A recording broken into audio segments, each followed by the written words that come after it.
Saksakalyan gunarnavasya Vande Guru Sri Charanaravindan.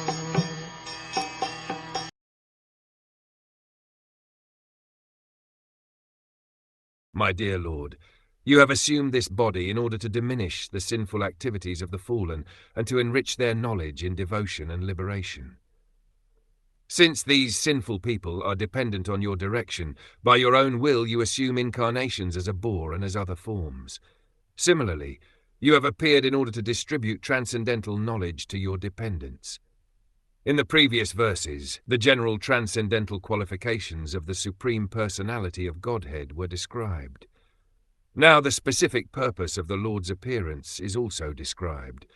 By his different energies he bestows different kinds of bodies upon the living entities, who are conditioned by their propensity to lord it over material nature. But in course of time, these living entities become so degraded that they need enlightenment. It is stated in Bhagavad Gita that whenever there are discrepancies in the discharge of the real purpose of this material existence, the Lord appears as an incarnation.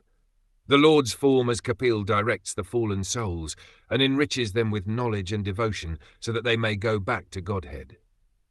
There are many incarnations of the Supreme Personality of Godhead, like those of the boar, the fish, the tortoise, and the half-man, half-lion.